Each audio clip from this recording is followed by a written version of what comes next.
How's it going, everyone? Coach Javi here. Welcome back to the channel. As the quarantine starts to end and we can return to training, I wanted to do a little bit of a series focused on getting you guys back into match fitness or match conditioning. A lot of the exercises that we're going to do are based on ball control, ball touches, and some fitness as well, along with some speed and agility. Basically just trying to have a well-rounded preseason individual program so that, damn, that's loud, isn't it?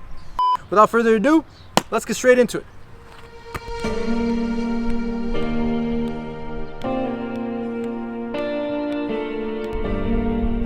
I can't stress enough how important stretching is. Make sure when you get out here for a session, you take about 15-20 minutes to get a proper stretch, dynamic warm-up.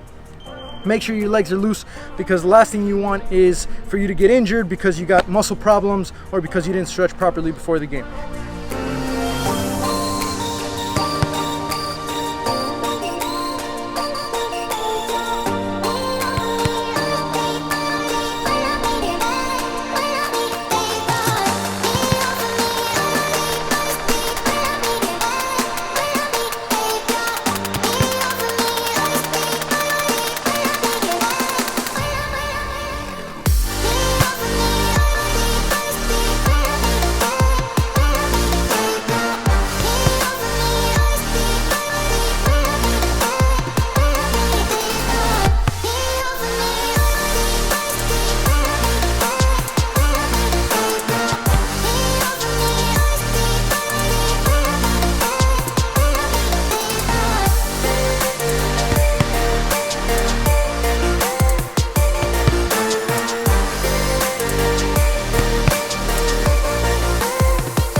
When I come up with my exercises, I have myself in mind because I know I'm going to be the one that's going to be doing them. So intensity, duration, rest time, all of that stuff is taken into account by my fitness levels and where I'm at. So make sure you guys switch it around, change it to whatever suits you. Also, don't be afraid to change the spacing of the cones, the spacing of the hurdles. All of it is meant to be tailored to you, but don't be afraid to make those changes.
Okay guys, so when we talk about returning to training or starting to get fit for preseason or the season, there's a few areas that I really want to make sure that you guys are hitting. The first one, and I think is most important, is ball control. Just getting touches on the ball, getting comfortable on the ball, because I think that's the most important part. The second area that we want to hit is the speed and agility, because it's going to allow you to get away from defenders in a game or just move a little bit quickly throughout the field. The third one is fitness and conditioning. So you do want to make sure that you're fit, because at the end of the day, the game is 90 minutes and you have to be able to last all those 90 minutes if you want the coach to be able to count on you as a starter or as a player who's going to be able to play well later in the game. So those are some of the important ones. Obviously, on top of that, there's a lot of other areas that we should focus on: nutrition, tactical analysis, and tactical parts to your game. But if we're just talking about returning to training and doing individual stuff before preseason, those are some of the main areas that we want to hit. Also, lastly, I want to give a shout out to my friend Nick Roman, who has a goalkeeping channel. So if you guys are doing goalkeeping stuff out there, want some ideas on individual goalkeeping training or just goalkeeping sessions in general, he's got a very underrated channel, and he's starting a new series where he's going to try and get back to match fitness. So make sure you guys go and watch his channel and you subscribe. I'll leave that link somewhere up here as well as in the description. Until next time, and adios, muchachos.